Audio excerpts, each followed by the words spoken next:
People have different opinions about this, but like, how would you like to know the future?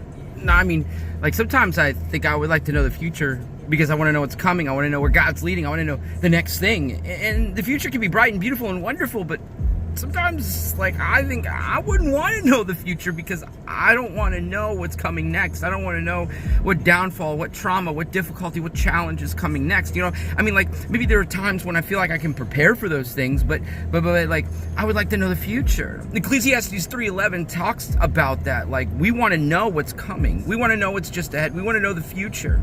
Ecclesiastes 3:11 also tells us, you know, it tells us in the beginning that we want to know. In the second part of Ecclesiastes 3:11, it tells us we'll never know. But in the right sandwiched in the middle of that, like, we want to know and we'll never know. Right in the middle of that statement is this truth: He has made everything perfect in its time. He's made everything perfect in its time. Like, I love that. It's such a beautiful statement. Like, everything's perfect, everything's right, everything's happening in His time, in the appropriate time. Now, I know that sometimes we feel like we got to fudge the details and try to push it forward and try to make it happen a little bit faster, but it doesn't work like that.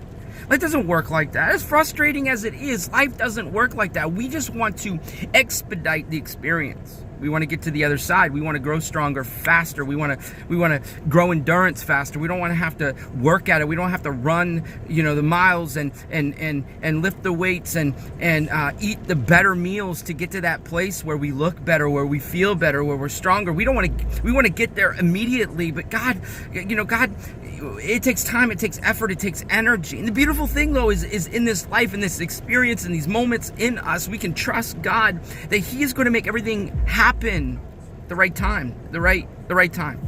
I don't always like God's timing. Sometimes I do. Like, sometimes I think to myself, like, if I would have rushed this, I'd have messed it up. I mean, I think of my wife right away, you know, I got together right out of after my graduation from ministry school and her graduation from ministry school. We knew each other in high school, and I keep like when we got together, I thought about the past. I thought about where we were. I thought about our friendships, our relationships. I thought about youth ministry together as teens, and I'm like, man, if we would have jumped on this too fast, if we would have been in a relationship too soon, if we would have started dating before the time was right, I would have messed it up. I would have jacked things up. Why? Because I was immature and I was stupid.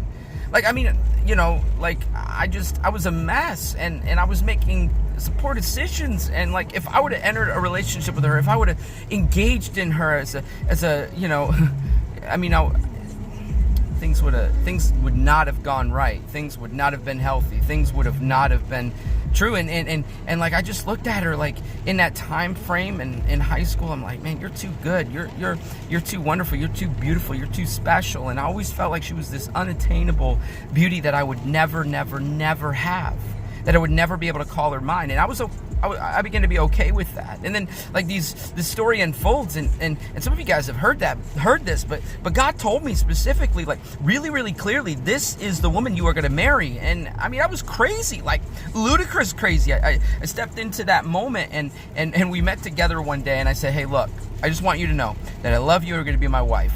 Wow, did I force the timing of that a little bit? But thankfully, she was completely, totally, and madly in love with me already. So, like, there was no worries about that.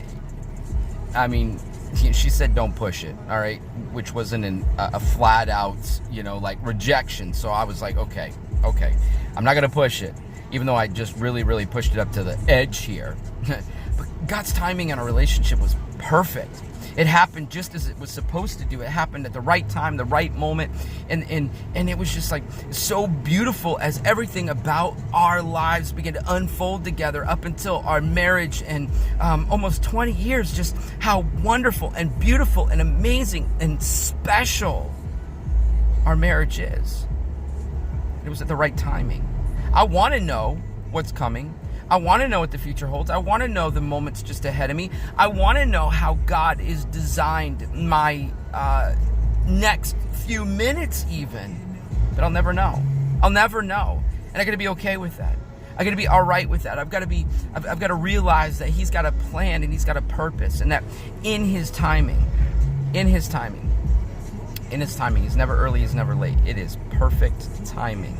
His timing is perfect. I want to challenge you to trust that. I want to challenge you to believe that. I want to challenge you to have hope for that, because when we begin to settle our hearts, when we begin to rest in the confidence and trust of knowing his timing, when we begin to settle our souls and knowing that Jesus is intentional in his purpose of your life, and he's intentional in the process of your life. He's intentional in growing mercy and grace and love and compassion and all these mighty, beautiful things within you. He is working those things out within your life for perfect times, perfect moments, perfect experiences, perfect dates and hours and seconds.